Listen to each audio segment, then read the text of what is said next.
Welcome to the Andy Noise Experience, podcast, endurance, noise, and random musings. It's hump day Wednesday. I think it's August 19th. About 7:30 in the morning.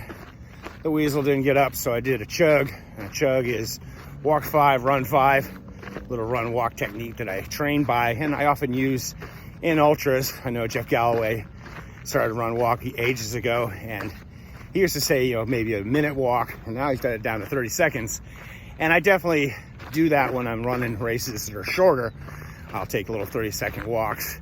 But I find in ultras, because I have a strong walk, I can kind of get into a rhythm, and they actually help each other. Do some running, I can walk faster and vice versa.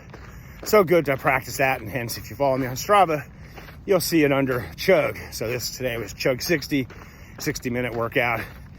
I've got a race this weekend, a 12-hour virtual race, part of the peak performance races, where you did a 20 minute, 40 minute, 3 hours, and this weekend is 12. I think I'm going to do a ruck around Bakersfield, walk from Beach Park to east, west, south, and north high, and see how that goes. It's going to be over 100 plus this weekend, so it could be pretty brutal. See how many miles you get. So all training for the Ride to Walk 100 miler coming up mid-September. Today on this walk talk episode, just kind of popping in my head, always talking about his trail running. And my take on trail running is, it's fine and everything. I started trail running way back in the 80s. They used to have this race to the top of Sugarloaf Mountain. I won it one year. Mr. Toad's here in Bakersfield. It's a classic race. It's been around for 20 plus years.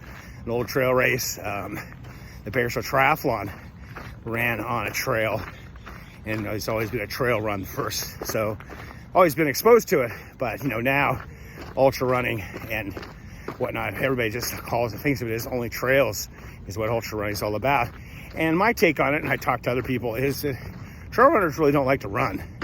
They like trails, they like being out in nature, and they like maybe running on trails. But if you're a runner, you should like to run on all surfaces. And there are some athletes out there who do everything, and they do it well or enjoy it. But so many trail runners really are just all about the trail. That's pretty much it. And then the other problem is, when you're on a trail, sorry, I'm just sweating like a big time. You're on a trail, you're not running. If you like running, be on this bike path of mine that's 20 miles. You can run to your heart's tent. Trail running, you're walking, hiking. I call it your migrating trails. So very few people, except for the very elite, are actually running on trails. So that's my take.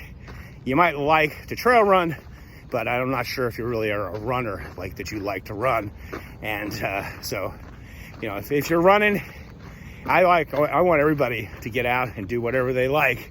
But the problem with trail running is you got to travel to it most of the time, and you're also impacting the trails. There's been some articles lately talking about the impact of runners and everyone else on the trails. So anyways, as always, stay healthy, be boring, not epic.